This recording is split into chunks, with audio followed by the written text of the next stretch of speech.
మా latest videos కోసం మా ఈ తెలుగు న్యూస్ ఛానల్ సబ్స్క్రైబ్ చేసి గంట సింబల్ యాక్టివేట్ చేసుకోండి. రేపే 5 అతిపెద్ద పౌర్ణమి, కార్తీక పౌర్ణమి. ఇది శివకేశవులకు అత్యంత ప్రీతిపాత్రమైన రోజు. ఇది అతిపెద్ద పౌర్ణమి. ఇది మహాశక్తివంతమైన పౌర్ణమి అని శ్రీకృష్ణుడు అర్జునుడికి ఒక సందర్భంలో చెప్పాడు. పౌర్ణములన్నిటిల్లో కార్తీక పౌర్ణమి విశేషమైనది. ఈ కార్తీక పౌర్ణమిని మహాకార్తీ అని అంటారు. అయితే మహాశక్తివంతమైన ఈ కార్తీక పౌర్ణమి రోజున మందార చెట్టు కనిపిస్తే ఇలా చేయండి చాలు, బంగారము నగలు కొంటూనే ఉంటారు. పట్టిందల్లా బంగారం అవుతుంది. బంగారము నగలు కొనుక్కునే అవకాశం వస్తుందని శాస్త్ర పండితులు చెప్తూ ఉన్నారు. మనం రకరకాల పూల చెట్లను ఇంట్లో పెంచుకుంటూ ఉంటాము. మనకు ఇంట్లో పెంచుకోవడానికి వీలుగా ఉండే పూల చెట్లలో మందార చెట్టు కూడా ఒకటి. మందార చెట్టుకు ప్రతి కాలంలోనూ పూలు పూస్తూ ఉంటాయి. మందార చెట్టును అందరూ ఇంటికి ముందు లేదా పెరట్లో పెంచుకుంటూ ఉంటారు. ఆ మందార చెట్టును ఎన్ని పువ్వులు పూస్తే అంత సంపద కలుగుతుందని నమ్ముతూ ఉంటారు. అంటే మన పెరట్లో ఉండే మందార చెట్టుకు ఎంత ఎక్కువగా పువ్వులు పూస్తే అంత సంపద వస్తుందని నమ్ముతూ ఉంటారు మన పెద్దవాళ్ళు. మందార పువ్వులు దేవతలను పూజించే పువ్వులని పురాణాలు చెప్తూ ఉన్నాయి. దేవతా వృక్షాలలో మందార చెట్టుకు ప్రత్యేక స్థానం ఉంది. 4 కాలాలలో పువ్వులు పూసే చెట్టు ఈ మందార చెట్టు. ఈ మందార చెట్టు ఇంట్లో ఉంటే ఎప్పటికీ ధనం ఇంట్లో నిలుస్తుంది అని మన పెద్దలు అంటూ ఉంటారు. ఎర్రని మందారాన్ని ఎవరైతే పూజలో ఉపయోగిస్తారో వారి కోరికలను ఆ భగవంతుడు తప్పకుండా తీరుస్తాడు అని పురాణ వాక్కు. ఎరుపు రంగు పూల చెట్టును ఇంట్లో పెంచుకోవటం ఎంతో శుభకరం. మీరు బయటకు వెళ్ళేటప్పుడు ఆ చెట్టును చూస్తూ వెళ్ళండి, అంతా శుభమే జరుగుతుంది. చెట్టంతా కూడా నిండుగా పువ్వులు పూసి ఉన్న చెట్టును చూసి బయటకు వెళితే మనసంతా కూడా ఎంతో సంతోషంతో నిండిపోతుంది. ఇక మానసిక దోషాలు కూడా ఆ మందార చెట్టు పోగొడుతుంది. మీరు చెట్టు నిండా పూలు ఉన్న ఆ చెట్టును చూసి బయటకు వెళ్తే మీ పనులలో విజయం కలుగుతుంది. మందార చెట్టును మీ ఇంట్లో ఉంచుకోవటం వల్ల అతి తొందరలో లక్ష్మీదేవి కటాక్షం కూడా మీకు కలుగుతుంది. మందార చెట్టు ఇంటి ద్వారానికి కుడివైపు ఉంటే చాలా మంచిదని, లక్ష్మీ కటాక్షం కలుగుతుందని మన పెద్దలు చెప్తూ ఉన్నారు. ఏ స్త్రీ అయితే మందార పువ్వును తన తలలో పెట్టుకుంటుందో ఆ స్త్రీకి దీర్ఘ సుమంగళి యోగం కలుగుతుంది. కానీ ఇంటి దగ్గర ఎప్పుడైనా సరే ఎరుపు లేదా పింక్ లేదా లైట్ ఎల్లో కలర్లో ఉండే మందార చెట్లనే పెంచాలి. ఒకటి రెక్క లేదా ముద్ద మందార ఏదైనా సరే ఈ రంగులో ఉండే మందార చెట్లే పెంచుకోవాలి. ఈ రంగు మందార పూల చెట్లను ఇంట్లో పెంచుకుంటే ఆ ఇంట్లో అన్ని శుభాలే జరుగుతాయి. కొందరు వైట్ కలర్లో ఉండే మందార పూల చెట్లను ఇంటి దగ్గర పెంచుకుంటారు. కానీ వైట్ కలర్లో ఉండే మందార చెట్లను ఇంటి దగ్గర పెంచకూడదు. దాని వలన శుభ ఫలితాలు రావు, అన్నీ అశుభ ఫలితాలే కలుగుతాయి. కాబట్టి ఈ విషయాన్ని అందరూ గుర్తుంచుకోండి. ఇంట్లో ఎవరైనా సరే ఎరుపు లేదా పింక్ లేదా ఎల్లో కలర్లో ఉండే మందార పూల చెట్లనే పెంచాలి. వైట్ కలర్ పూలు పూసే మందార చెట్లను అస్సలు పెంచకూడదు. మందార పూలతో కట్టిన మాలను దేవతా ఆరాధనకు ఉపయోగించవచ్చు. మందార మొక్కతో ఆధ్యాత్మిక పరంగానే కాకుండా ఆయుర్వేద పరంగా కూడా ఎన్నో ఉపయోగాలు ఉన్నాయి. కనుక మందార మొక్కను ఇంట్లో పెంచుకోవటం వల్ల ఆరోగ్యంతో పాటు ఆధ్యాత్మిక పరంగా కూడా లాభాలను పొందవచ్చు. అయితే ఇన్ని విశిష్టతలు ఉన్న మందార చెట్టు కార్తీక పౌర్ణమి రోజున మీ కంటికి కనబడితే ఒక చిన్న పరిహారం చేయండి చాలు, బంగారము నగలు కొనుక్కునే యోగం వస్తుంది అని పెద్దలు చెప్తూ ఉన్నారు. మరి కార్తీక పౌర్ణమి రోజు మందార చెట్టు కనిపిస్తే ఏం చేయాలి అనే విషయాన్ని ఇప్పుడు మనం ఈ వీడియోలో వివరంగా తెలుసుకుందాము. ఫస్ట్ అయితే కామెంట్ బాక్స్లో ఓం నమః శివాయ అని కామెంట్ చేయండి. అలాగే ఈ వీడియోకి ఒక లైక్ కొట్టి మాకు సపోర్ట్ చేయండి. చాలామంది మహిళలకు బంగారం మీద ఇష్టం ఉంటుంది. బంగారంలో కలిపురుషుడు ఉంటాడని చాలామంది చెప్తూ ఉంటారు. దానిలో నిజం లేకపోలేదు. కానీ అధర్మం చేసి సంపాదించిన ధనంతో కొన్న బంగారంలోనే కలిపురుషుడు ఉంటాడు. నిజాయితీగా కష్టపడి పనిచేసి సంపాదించిన ధనంతో కొన్న బంగారంలో కలిపురుషుడు ఉండడు. ఈ విషయం చాలామందికి తెలియదు. కాబట్టి ఆడవాళ్ళు బంగారం కొనుక్కోవచ్చు, దానిలో ఎటువంటి తప్పు లేదు. మామూలుగా ఆడవాళ్ళందరూ కూడా బంగారం కొనుక్కోవాలని ఆశపడుతూ ఉంటారు. ఈ రోజుల్లో ఎవరి దగ్గర ఎక్కువ బంగారం ఉంటే వారిని అంత ధనవంతులుగా పరిగణిస్తూ ఉన్నారు. అలాంటి వారినే గౌరవిస్తూ ఉన్నారు. కనుక ఆడవారు తమ దగ్గర ఎక్కువ బంగారం ఉంటే బాగుంటుంది అని భావిస్తూ ఉన్నారు. కానీ అందరూ బంగారం కొనుక్కోలేరు. అంటే కొంతమంది ఆడవారి దగ్గర బంగారం కొనుక్కోవడానికి ధనం ఉండదు. మరి కొంతమంది దగ్గర డబ్బు ఉన్నా ఏదో ఒక ఆటంకం వచ్చి బంగారం కొనలేకపోతూ ఉంటారు. ఇలా బంగారం కొనుక్కోలేకపోతున్నాం అని బాధపడే వారందరూ కూడా ఎంతో శక్తివంతమైన ఈ పౌర్ణమి రోజున మందార చెట్టు కనిపిస్తే ఈ చిన్న పని చేస్తే చాలు నగలు బంగారం కొనుక్కునే యోగం కలుగుతుందని శాస్త్ర పండితులు చెప్తూ ఉన్నారు. కేవలం ఆడవారే ఈ పరిహారం చేయాలని రూలేమీ లేదు. బంగారం కొనుక్కోవాలి అనుకునే మగవారు కూడా ఈ పరిహారం చేసుకోవచ్చు. ఏమీ లేదు, ఈ పౌర్ణమి రోజున మీకు ఎక్కడైనా సరే ఏ సమయంలో అయినా మీకు మందార చెట్టు కనిపిస్తే ఆ చెట్టు దగ్గరకు వెళ్ళండి. మీ ఇంటి దగ్గర మందార చెట్టు ఉంటే ఆ చెట్టు దగ్గరకు వెళ్ళవచ్చు. లేదా పక్కింట్లో పొరిగింట్లో మందార చెట్టు ఉంటే అక్కడకు అయినా సరే వెళ్ళవచ్చు. ఇలా మందార చెట్టు దగ్గరకు వెళ్ళి ఆ చెట్టుకు ఒక నమస్కారం చేసుకుని ఆ చెట్టు నుండి ఒక మందార ఆకును కొయ్యండి. పెద్ద సైజులో ఉండే మందార ఆకును కొయ్యండి. పచ్చగా రంధ్రాలు లేకుండా ఉన్న మంచి ఆకును కోసుకొని ఆ ఆకును తీసుకొని మీ ఇంటికి అంటే ఇంటి లోపలికి వచ్చేయండి. ముందు ఈ మందార ఆకును తడి వస్త్రంతో తుడవండి. తర్వాత ఈ మందార ఆకును తీసుకుని వెళ్ళి మీ ఇష్టదైవం ఫోటో ముందు పెట్టండి. తర్వాత బియ్యంలో చిటికెడు పసుపు కలిపి కొన్ని అక్షింతలను కూడా తయారు చేసుకోండి. ఈ అక్షింతలను మందార ఆకులో వేయండి. అంటే ఆ ఆకు మీద ఎన్ని అక్షింతలు పడతాయో అన్ని అక్షింతలు వేస్తే సరిపోతుంది. అక్షింతలు ఎందుకు వేయాలంటే అక్షింతలు పసిడి రంగులో ఉంటాయి. అక్షింతలకు బంగారాన్ని ఐశ్వర్యాన్ని ఆకర్షించే శక్తి ఉంది. అక్షింతలు మన కోరికలను తీరుస్తాయి కనుక అక్షింతలు వేయండి. ఆ తర్వాత ఒక నిమ్మకాయను తీసుకొని ఆ నిమ్మకాయను పైనుండి పువ్వులాగా 4 ముక్కలుగా కట్ చేయండి. ఇక్కడ చూపిస్తున్నట్లుగా కట్ చేయండి. వీడియోలో చూపిస్తున్నట్లుగా కట్ చేయండి. తర్వాత ఈ నిమ్మకాయను తీసుకుని వెళ్ళి మందార ఆకు మీద ఉన్న అక్షింతల మీద పెట్టండి. నిమ్మకాయను ఇలా పెట్టడం వలన ఏ శక్తులైతే మీ కోరిక తీరకుండా అడ్డుపడుతూ ఉన్నాయో ఆ శక్తులు పోతాయి. బంగారం కొనాలనే కోరిక నెరవేరేలాగా చేస్తుంది నిమ్మకాయ. కనుక ఇష్టదైవం ముందు ఒక మందార ఆకును పెట్టి ఆ ఆకు మీద అక్షింతలు వేసి అక్షింతల మీద నిమ్మకాయను పెట్టండి. తర్వాత ఇక మీ కోరికను దేవుడికి చెప్పుకోండి. దేవుడా, నేను బంగారం కొనుక్కోవాలని అనుకుంటూ ఉన్నాను. కానీ దానికి సరిపడా ధనం నా దగ్గర లేదు. ధనం ఉన్నా ఆటంకాలు వస్తూ ఉన్నాయి. లేదా ఫలానా కారణం వలన నేను బంగారం కొనుక్కోలేకపోతూ ఉన్నాను అని మీ కోరికను మనస్ఫూర్తిగా దేవుడికి చెప్పుకోండి. ఒక మనిషికి ఒక స్నేహితుడికి మీ కష్టాన్ని ఏ విధంగా వివరిస్తారో ఆ విధంగా మీ కోరికను దేవుడితో క్లియర్గా చెప్పుకోండి. ఆ తర్వాత ఇక మీరు పూజగది నుండి బయటకు వచ్చేసి మీ పనులు మీరు చూసుకోండి. దేవుడు ముందు పెట్టిన మందార ఆకును అక్షింతలను నిమ్మకాయలను ఇలా ఒక 24 గంటల పాటు వదిలివేయండి. 24 గంటల తర్వాత ఆ మందార ఆకును అక్షింతలు నిమ్మకాయలతో సహా తీసేసి అరటి చెట్టు మొదట్లో పడేయండి. అరటి చెట్టు మొదట్లో పడేస్తే చాలా తొందరగా రిజల్ట్ అనేది వస్తుంది. కనుక అరటి చెట్టు మొదట్లో పడేయండి. మా దగ్గరలో అరటి చెట్టు లేవు అనుకునేవారు రావి చెట్టు మొదట్లో పడేయవచ్చు. ఈ 2 చెట్లు తప్ప వేరే చెట్ల మొదట్లో పడవేయకూడదు. కనుక పరిహారం చేయడానికి ముందే మీకు దగ్గరలో అరటి చెట్టు రావి చెట్టు ఎక్కడ ఉన్నాయో వెతుక్కొని అప్పుడు ఈ పరిహారాన్ని చేసుకోండి. ఇలా పౌర్ణమి రోజున ఈ చిన్న పరిహారం చేసుకుంటే ఖచ్చితంగా మీకు బంగారం నగలు కొనుక్కునే యోగం వస్తుంది. ఎంత పేదవాడైనా ధనం సంపాదించి బంగారం కొనుక్కోగలుగుతాడు. బంగారం కొనటంలో ఉన్న ఆటంకాలు తొలగి బంగారం కొనుక్కునే యోగాలు వస్తాయి. కాబట్టి మీరు కూడా ఈ పవిత్రమైన కార్తీక పౌర్ణమి రోజు మందార ఆకుతో ఈ చిన్న పరిహారం చేసి బంగారం నగలను కొనుక్కుని సంతోషంగా జీవించండి. ఇక ఈ రోజు అంటే పౌర్ణమి రోజు పొరపాటున కూడా సూర్యోదయం తర్వాత నిద్రలేవకూడదు. అంటే సూర్యోదయానికి పూర్వమే నిద్రలేవాలి అని దీని అర్థం. ఇలా ఈరోజు చేయకపోతే అది దరిద్రానికి దారితీస్తుంది. ఈరోజు షేవింగ్, గడ్డం చేసుకోవటం, గోర్లు కత్తిరించుకోవటం అస్సలు చేయకూడదు. ఇలాంటి పనులు ఎంతో శక్తివంతమైన పౌర్ణమి రోజు చేస్తే దరిద్రం పడుతుంది. ఇలాంటి పనుల వల్ల భవిష్యత్తులో ఆర్థిక సమస్యలు ఎదురవుతాయి. ఈరోజు ముఖ్యంగా ఉదయం 5 నుండి 6 గంటల మధ్యలో, సాయంత్రం 5 గంటల నుండి 6 గంటల మధ్య అసుర సంధ్య వేళల్లో తలకు నూనె పెట్టుకోకూడదు. ఈరోజు ఇలా చేస్తే దరిద్రం పడుతుంది. అదేవిధంగా ఈరోజు పొరపాటును కూడా మధ్యాహ్నం నిద్రించకూడదు. ఇది దరిద్ర దేవతను ఆహ్వానించినట్లు అని శాస్త్రాలు చెప్తూ ఉన్నాయి. కార్తీక పౌర్ణమి కార్తీక మాసంలో వచ్చే అత్యంత పవిత్రమైన రోజు.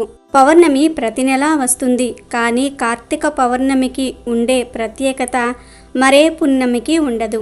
ఖగోళపరంగా చూస్తే ఏడాది మొత్తం మీద జాబిలి ఆ రోజు ఉన్నంత ప్రకాశంగా మరే రోజు ఉండదు.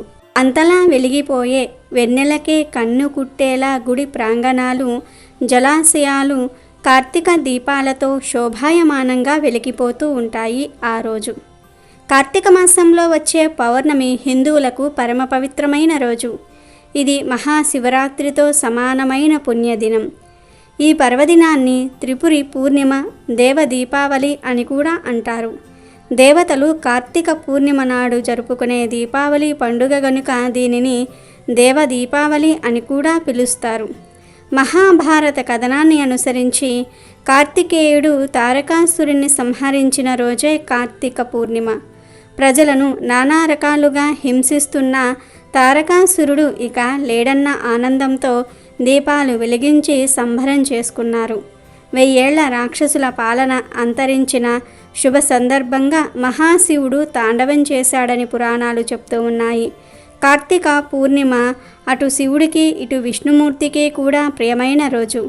ఆ రోజు దీపం వెలిగిస్తే మనం తెలిసి తెలియక చేసిన పాపాలన్నీ కూడా హరించుకుపోతాయి. కార్తీక పౌర్ణమి రోజున రుద్రాభిషేకం చేస్తారు. కార్తీక పౌర్ణమి హిందువులు జరుపుకునే పెద్ద పండుగ. ఈ పండుగ రోజు శివుడికి ప్రత్యేక అభిషేకాలు చేస్తారు. దేశవ్యాప్తంగా ఉన్న శివాలయాలు శివనామ స్మరణతో మారుమోగుతూ ఉంటాయి. ఈ పౌర్ణమి గురించి ప్రాచీన గ్రంథాలలో అనేక విధాలుగా అభివర్ణించారు. కార్తీక మాసంలో వచ్చే పౌర్ణమిను కార్తీక పౌర్ణమి అంటారు. ఈ కార్తీక పౌర్ణమి అనేది హరిహరాదులకు అత్యంత ప్రీతికరమైన రోజు. ఈ రోజు చేసే దీపారాధనకు విశేష ప్రాముఖ్యత ఉన్నది. శివ, విష్ణు దేవాలయాలు రెండింట ఈ రోజు నిండుగా దీపాలు వెలిగిస్తారు. విష్ణు ఆలయాల్లో గోపురం మీద, ధ్వజస్తంభం ఎదుట, తులసి కోట దగ్గర, దేవుడి సన్నిధిలోను, ప్రమిదల్లోనూ, ఉసిరికాయల మీద, బియ్యపిండితో చేసిన ప్రమిదలలో ఇలా రకరకాలుగా దీపాలు వెలిగిస్తారు. ఈ దీపాలను చక్కగా కుంకుమ పూలతో అలంకరిస్తారు. ఈరోజు ఆరిపోతున్న దీపంలో నూనె పోసిన పుణ్యమే. అంతేకాదు ఈరోజు అరటి దున్నెల్లో కూడా దీపాలు వెలిగించి చెరువులలో, నదులలో మొదలగు జల వనరులలో విడిచిపెడుతూ ఉంటారు. రోజున మహాశివుడికి నమక, చమక, మహాన్యాస ఏకాదశ రుద్రాభిషేకాలు చేయిస్తే ఆ భోలా శంకరుడు ప్రసన్నుడు అవుతాడని పురాణాలలో చెప్పబడి ఉంది. కార్తీక పౌర్ణమి నాడు ఉసిరికాయ దానం చేస్తే దారిద్ర్యం నశించిపోతుంది. కార్తీక పూర్ణిమ రోజున పరమశివుడు త్రిపురాసురుడు అనే ఒక రాక్షసుని సంహరించినట్లుగా మనకు పురాణాల ప్రకారం చెప్పబడింది. అందుకే దీనికి త్రిపుర పౌర్ణమి అనే పేరు కూడా వచ్చింది. ఒకనాడు గృత్సమధుడు అనే ఒక ముని ఏకాగ్రతతో వినాయకుణ్ణి జపమునందు మునిగి ఉండగా అతనికి పర్వతములు సైతము అదిరిపడేంత పెద్ద ధ్వనితో ఒక తుమ్ము వచ్చినది. ఆ తుమ్ములో నుంచి ఒక బాలుడు పుట్టాడు. ఆ బాలుడు ముని ముందు నిలబడ్డాడు. ఆ బాలుని చూసిన ముని శ్రేష్ఠుడు, బాలకా నీవు ఎవరు అని అడుగగా ఆ బాలకుడు, నీ తుమ్ములో జన్మించినాను కనుక నీవే నాకు తల్లివి తండ్రివి, నేను ఎవరినో నీకే తెలియాలి అని జవాబు చెప్తాడు. ఆ బాలకుని మాటలకు ఆశ్చర్యపడిన ముని అతని శక్తియుక్తులకు సంతసించి గణపతి మంత్రమును ఉపదేశించెను. ఈ గణపతి మంత్రమును ఆ బాలుడు 5000 సంవత్సరములు జపించెను. అప్పుడు ఆ బాలునికి గణపతి సాక్షాత్కరించి, బాలక ఏం వరం కావాలే కోరుకో అన్నాడు. అప్పుడు ఆ బాలుడు, స్వామి 3 లోకములలో నాకు ఎవరూ ఎదురు ఉండరాదు. దేవతలు నాకు వసులై ఉండాలి. నేను దేనిని సంకల్పించినా అది తక్షణమే సిద్ధించాలి. నేను ఇహములో సుఖములను అనుభవించి పరములో మోక్షమును పొందాలి అను వరములను అతడు గణపతిని కోరెను. గజాననుడు ఆ వరములను ప్రసాదించెను. గమనము గల 3 పురములను బంగారముతో, వెండితో, ఇనుముతో నిర్మించి అతనికి ఇచ్చి, ఈ పురములు ఒక శంకరుని చేత తప్ప ఎవ్వరి చేతను ఛేదింపబడవు. 3 పురములకు అధిపతివి గనుక నీకు త్రిపురాసురుడు అను ఖ్యాతి లభించును. శంకరుడు తన ఏకైక బాణముతో ఈ 3 పురములను ఛేదించినప్పుడు నీకు ముక్తి లభించును అని వరము అనుగ్రహించి వెళ్ళిపోయాడు. తర్వాత త్రిపురాసురుడు వినాయకుని వలన పొందిన శక్తులతో భూమండలమును అంతటినీ కూడా ఆక్రమిస్తాడు. తర్వాత అతడు దేవలోకముపై దండయాత్ర చేస్తాడు. ఇంద్రుని ఓడిస్తాడు. అమరావతిని తన రాజ్యముగా చేసుకున్నాడు. అచ్చటి నుండి త్రిపురుడు బ్రహ్మలోకమునకు దండెట్టడానికి వెళ్తాడు.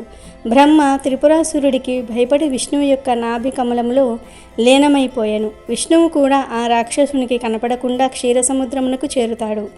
ఈ విధంగా త్రిపురాసురుడు బ్రహ్మలోకమును విష్ణులోకమును రెండింటినీ కూడా ఆక్రమిస్తాడు. ఇక శివలోకమును ఆక్రమించుకునుటకై అతడు కైలాసమునకు వెళ్తాడు. శివుడు త్రిపురుడితో యుద్ధం చేస్తాడు. కానీ శంకరుడు ఎన్నిసార్లు యుద్ధం చేసినా త్రిపురాసురునిచే ఓడింపబడతాడు.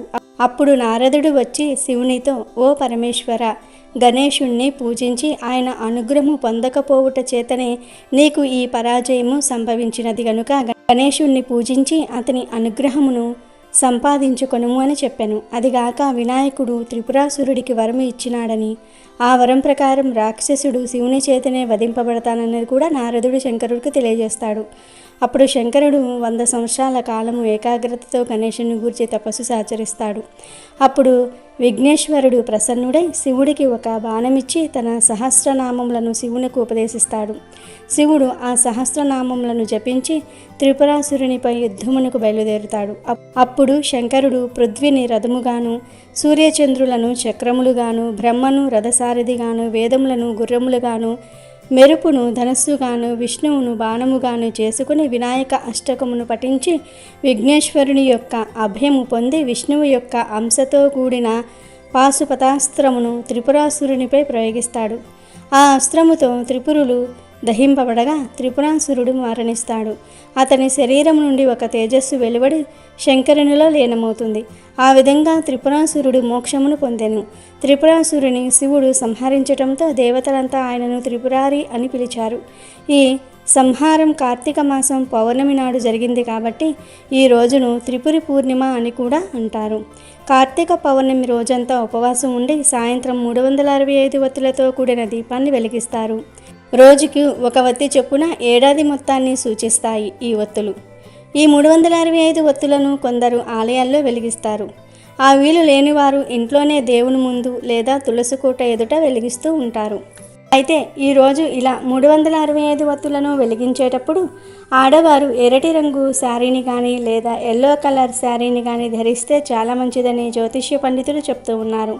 కార్తీక పౌర్ణమి రోజు ఇలా రెడ్ కలర్ శారీని కానీ ఎల్లో కలర్ శారీని కానీ ధరిస్తే సౌభాగ్యం పెరుగుతుంది, దీర్ఘ సుమంగళ యోగం కలుగుతుంది, భర్త ఆయుష్ పెరుగుతుంది, ధన సమస్యలు పోతాయి, ధనలాభం కలుగుతుంది, శివపార్వతుల అనుగ్రహం లభిస్తుంది, పట్టిందల్లా బంగారం అవుతుంది. చీరలనే కాదు డ్రెస్సులు వేసుకునేవారు కూడా ఈ రంగులలో ఉండే డ్రెస్సులు వేసుకుంటే చాలా మంచిది. ఆడవారు ఒక్కరే కాదు పిల్లలు పెద్దలు అందరూ కూడా కార్తీక పౌర్ణమి రోజు గుడికి వెళ్ళినప్పుడు ఇంట్లో పూజ దీపారాధన చేసుకున్నప్పుడు రెడ్ లేదా ఎల్లో కలర్లో ఉండే దుస్తులు ధరిస్తే చాలా మంచిది. పరమేశ్వరుడి అనుగ్రహం లభిస్తుంది కనుక అందరూ కూడా కార్తీక పౌర్ణమి రోజు ఈ రంగు దుస్తులను ధరించి శుభ ఫలితాలను పొందండి. సాగర మదనం సమయంలో పాలకడలి నుంచి పుట్టిన ఆలాహలాన్ని పరమశివుడు స్వీకరించి తన కంఠంలో నిలుపుతాడు. అయితే అలా ఆలాహలం మంటలకు శివుడికి ఎక్కడ ప్రమాదం జరుగుతుందో అని పార్వతీదేవి సహజ సిద్ధమైన బేలతనం వల్ల భయపడుతుంది. తన భర్తకు ఆలాహలం మంటలు వల్ల ఏమీ కాకుండా ఉండాలని దానికి ప్రతీకగా ప్రతి కార్తీక పౌర్ణమికి తన భర్తతో సహా జ్వాలాతోరణం దాడుతానని అగ్నిదేవునికి మొక్కుకుంటుంది. శివునికి ఏమీ కాలేదు. దాంతో పార్వతీదేవి మొక్కుకున్న విధంగా ప్రతి కార్తీక పౌర్ణమి రోజున పరమేష్టి పరమశివునితో సహా జ్వాలాతోరణం దాటుతుంది. దానికి ప్రీతిగానే కార్తీక పౌర్ణమి రోజు గుడిలో జ్వాలాతోరణం ఏర్పాటు చేసి శివ పార్వతులను ఆ తోరణం కింద నుండి దాటిస్తారు. ఈ తోరణాన్ని కొత్త గడ్డితో చేస్తారు. కొత్త గోంగూర నారను తాడుగా పేని 2 చోట్లకు మధ్యగా కానీ 3 కర్రలకు మధ్యగా కానీ తోరణంలాగా కడతారు. కొత్త గడ్డిని అంటించగానే అది రెపరెపలాడుతూ కాలిపోతుంది. ఆ మంట ఆరేలోగా స్వామివారిని 3 సార్లు తోరణం కిందుగా తీసుకువెళ్తారు. భక్తులు ఈ జ్వాలా తోరణం కిందగా వెళ్తే నరక బాధలు తప్పుతాయని నమ్మకము. అలాంటి వారి కోసం కైలాస ద్వారం తెరుచుకుని ఉంటుందని చెప్తూ ఉంటారు. అలాగే తోరణం మండగా మిగిలిన గడ్డిని రైతులు ధాన్యం గాదెల్లో వేస్తారు. పశువులకు తినిపిస్తూ ఉంటారు. దీనివల్ల పాడి పంటలు సమృద్ధిగా లభిస్తాయని నమ్ముతూ ఉంటారు. గడ్డి మండగా మిగిలిన నుసిని బొట్టులా పెట్టుకుంటూ ఉంటారు. ఆ బొట్టు వల్ల నరదృష్టి భూత ప్రేతాత్మల పీడ ఉండదని నమ్మకము. ఇది అంతా కూడా పెద్దలు చెప్పిందే. దీనిలో తర్కానికి చోటు లేదు. పాటిస్తే వచ్చే నష్టమూ లేదు. కానీ తోరణం దాటేటప్పుడు మెలకువగా లేకపోతే అగ్ని ప్రమాదాలు జరగవచ్చు. ఎందుకంటే గడ్డి మండుతూ రాలుతూ ఉంటుంది. స్వామి అమ్మవార్లను కూడా చాలా వేగంగా తోరణం కిందుగా తిప్పుతూ ఉంటారు. కనుక కుదిరిన వారందరూ కూడా కార్తీక పౌర్ణమి రోజు జోలా తోరణం కిందగా 3 సార్లు వెళ్ళండి. నరక బాధలు తప్పుతాయి. కార్తీక పౌర్ణమి అనేది కార్తీక మాసంలోని అత్యంత పవిత్రమైన రోజు. ఈ మాసంలో ఏ పండుగకు పూజ చేయనివారు, ఉపవాసం ఉండనివారు, కనీసం దీపం కూడా పెట్టనివారు ఈ పౌర్ణమి ఒక్కరోజు ఉపవాసం ఉండి దీపం పెట్టుకుని పూజ చేసుకుంటే కార్తీక మాసమంతా ఉపవాసాలు, పూజలు, దీపారాధన చేసిన ఫలితం వస్తుంది. అలాగే ఈరోజు 365 ఒత్తుల దీపాన్ని పెడితే సంవత్సరమంతా దీపారాధన చేసిన ఫలితం వస్తుంది. ఈ కార్తీక పౌర్ణమి రోజు ఉదయం 5 నుండి 6 గంటల 9 నిమిషాల లోపు కార్తీక స్నానం చేయాలి. అలా చేస్తే మహాపుణ్యం వస్తుంది. ఇలా స్నానం చేసిన తర్వాత 7 గంటల 11 నిమిషాల్లోపు ఇంట్లో మరియు తులసి కోట దగ్గర దీపం పెట్టుకోవాలి. గుడిలో దీపం పెట్టాలి అనుకునేవారు ఈరోజు ఉదయం 6 నుండి 7 గంటల మధ్యలో కానీ లేదా సాయంత్రం 6 నుండి 8 గంటల మధ్యలో కానీ దీపం పెట్టాలి. అంటే మీ వీలును బట్టి ఉదయం లేదా సాయంత్రం ఎప్పుడైనా సరే గుడిలో దీపం పెట్టుకోవచ్చు. కార్తీక పౌర్ణమి రోజు అందరూ గుడిలో 365 ఒత్తుల దీపాన్ని వెలిగిస్తూ ఉంటారు కదా. ఆ 365 ఒత్తుల దీపంతో పాటుగా ఒక కొబ్బరి దీపాన్ని కానీ లేదా ఒక ఉసిరి దీపాన్ని కానీ వెలిగిస్తే రెట్టింపు ఫలితం వస్తుంది. అలాగే కార్తీక పౌర్ణమి రోజు ఎవరికీ పెరుగును కానీ పాలను కానీ దానంగా ఇవ్వకూడదు. ఇరుగింటి వారికి, పొరుగింటి వారికి అప్పుగా కూడా ఇవ్వకూడదు. కార్తీక పౌర్ణమి రోజు పెరుగును, పాలను బయటకు పంపితే లక్ష్మీదేవి కూడా బయటకు వెళ్ళిపోతుంది. కాబట్టి కార్తీక పౌర్ణమి రోజు పాలను, పెరుగును ఎవరికీ ఇవ్వకండి. పౌర్ణమి నాడు చంద్రుడు కృతికా నక్షత్రానికి సమీపంలో సంచరించుతూ ఉండడం వలన ఈ మాసానికి కార్తీక మాసం అనే పేరు వచ్చింది. ఈ మాసంలో వచ్చే పౌర్ణమి అత్యంత పవిత్రమైనది. కార్తీక మాసంలో వచ్చే పౌర్ణమి హిందువులకు పరమ పవిత్రమైన రోజు. ఇది మహాశివరాత్రితో సమానమైన పుణ్యదినం. ఈ పర్వదినాన్ని త్రిపురి పూర్ణిమ, దేవ దీపావళి అని కూడా అంటారు. దేవతలు కార్తీక పౌర్ణమి నాడు దీపావళి పండుగ జరుపుకుంటూ ఉంటారు. అందుకే దీనిని దేవ దీపావళి అని కూడా పిలుస్తూ ఉంటారు. మహాభారత కథనాన్ని అనుసరించి కార్తికేయుడు తారకాసురుని సంహరించిన రోజే కార్తీక పౌర్ణమి. ప్రజలను నానా రకాలుగా హింసిస్తున్న తారకాసురుడు ఇక లేడన్న ఆనందంతో దీపాలు వెలిగించి సంబరం చేసుకున్నారు. 1000 ఏళ్ల రాక్షసుల పాలన అంతరించిన శుభ సందర్భంగా మహాశివుడు తాండవం చేశాడని పురాణాలు చెప్తూ ఉన్నాయి. కార్తీక పౌర్ణమి అటు శివుడికి ఇటు విష్ణుమూర్తికి కూడా ప్రియమైన రోజు. ఈ రోజున దీపం వెలిగిస్తే మనం తెలిసి తెలియక చేసే పాపాలన్నీ కూడా హరించుకుపోతాయి. కార్తీక పౌర్ణమి రోజున రుద్రాభిషేకం చేయిస్తారు. మాసాలన్నిటిలోనూ పరమ పావనమైన కార్తీక మాసంలో వచ్చే పౌర్ణమి అత్యంత ప్రాధాన్యం సంతరించుకుంటుంది.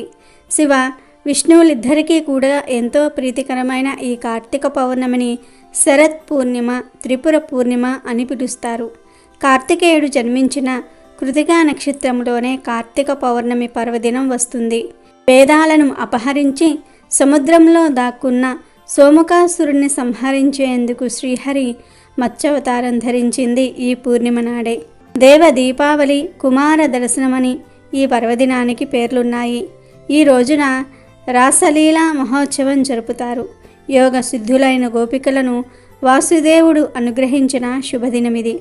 నేటి సముద్ర స్నానం, శివారాధన, అభిషేకము, ఉసిరిక దీపారాధనలకు విశేషమైన ఫలితాలున్నాయి. మహిషాసుర వధ సందర్భంలో పార్వతి అనుకోకుండా శివలింగాన్ని బద్దలు చేసిన పాపానికి పరిహారంగా కార్తీక పౌర్ణమి వ్రతం చేసి దోష నివారణ చేసుకున్నదని ఓ పురాణ కథనం. క్షీరసాగర మదనం సందర్భంగా వెలువడిన ఆలాహలం మింగి శివుడు లోక సంరక్షణ చేసినందుకు సంతోషంతో ప్రజలు జ్వాలా తోరణోత్సవం ఈ శుభదినాన నిర్వహిస్తారు. ఈ రోజున వృషోత్సర్జనం అనే ఉత్సవం జరుపుకుంటారు. పితృదేవుళ్ళ ప్రీత్యార్థం ఒక కోడెదూడను ఆంబోతిగా వదులుతారు. ఇలా చేయటం వల్ల గైలో 1,000,000 సార్లు శ్రాద్ధం నిర్వహించిన పుణ్యఫలం లభిస్తుందని విశ్వాసం. శివాలయాలలో ఈ రోజున నందాదీపం పేరుతో అఖండ దీపం వెలిగిస్తారు. ఆకాశ దీపం పేరుతో ధ్వజస్తంభానికి వేలాడదీస్తారు. ఉసిరిక చెట్టు క్రింద కార్తీక దామోదరుడిగా కీర్తి పొందిన శ్రీహరి ప్రతిమను ప్రతిష్ఠించి ఉసిరికాయలతో పూజిస్తారు. దీపదానము, బిల్వదళార్చన, ఉపవాసము, జాగరణ, శతలింగార్చన, సహస్రలింగార్చన, ఏకాదశ రుద్రాభిషేకము, వన భోజన సమారాధన, సంకీర్తన, పురాణ శ్రవణం, వెండి బంగారు సాలగ్రామం, భూ గోదానము, అన్నదానాలకు కార్తీక పౌర్ణమి ఎంతో ప్రశస్తమైనది. ఆయా ప్రాంతాల ఆచార వ్యవహారాలు సాంప్రదాయాల్ని అనుసరించి వృషవ్రతం, మహీఫల వ్రతం, నానాఫల వ్రతం, సౌభాగ్య వ్రతం, మనోరథ పూర్ణిమ వ్రతం, కృతికా వ్రతం లాంటి వ్రతాలు, నోములు ఎన్నో ఈ పర్వదినాన ఆచరిస్తూ ఉంటారు. శైవ వైష్ణవ ఆలయాలలో ఎంతో శభారక్తికంగా జరిగే జప, తప, దీపారాధన, పూజాదికాలకు అక్షయ ఫలితాలను ఇచ్చే ఆధ్యాత్మిక అలౌకిక శక్తుల సమాహార పర్వదినం ఈ కార్తీక పౌర్ణమి. కార్తీక పౌర్ణమి రోజున మహిళలు పగలంతా ఉపవసించి రాత్రి దీపారాధనకు తర్వాత భోజనం చేసుకోవటం ఆచారం.